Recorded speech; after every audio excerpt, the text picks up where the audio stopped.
us in these very creative and sometimes vulnerable moments. What was that experience like? It was surreal, unexpected.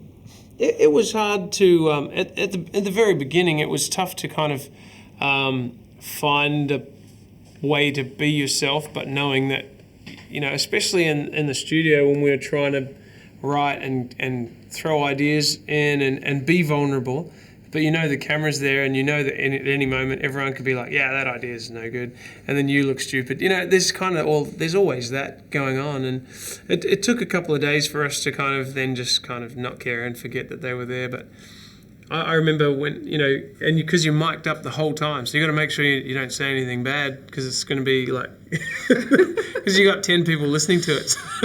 Yeah. Nice. And when you actually get out on stage, we see you in these moments of silence.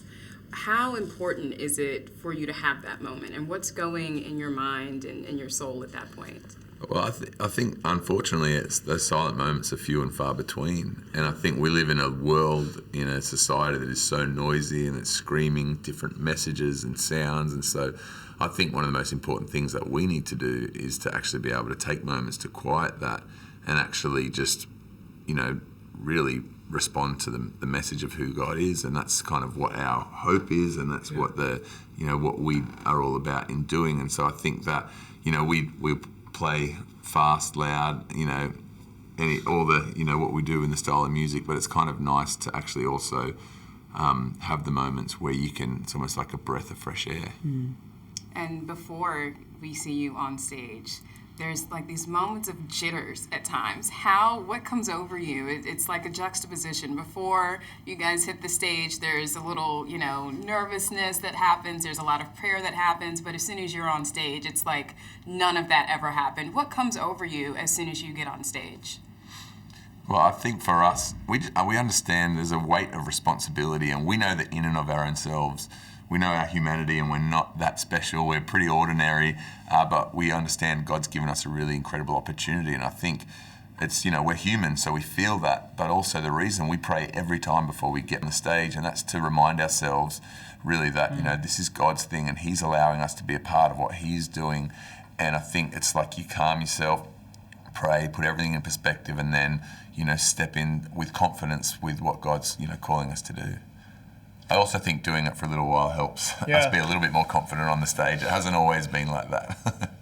Yeah, and having to deal with fame. I mean, you guys have all sold millions of albums. You're very, very well known. How do you balance being celebrity and handling fame?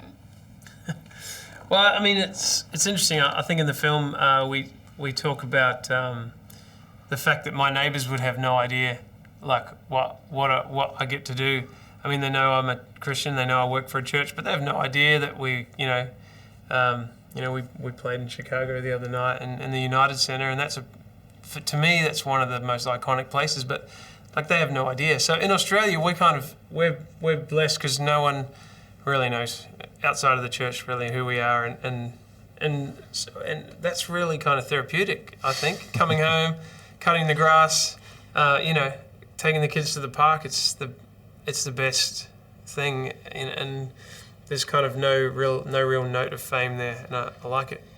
So you're being able to just live this anonymous lifestyle despite, doing these concerts with sold out crowds. Yeah. Nice. And for you both, what has this project done for you personally? In what ways do you think that you have personally grown from doing this film? Well, I feel like it's just been another chapter of our journey. Like everything that we've gone through, it just surprises us that really when you live the kind of life that putting your hope in God and trusting Him, it's scary during that process, but you're able to look back and see that He is actually in control. And that's what we believe, but we're also human and we have real challenges that we all face.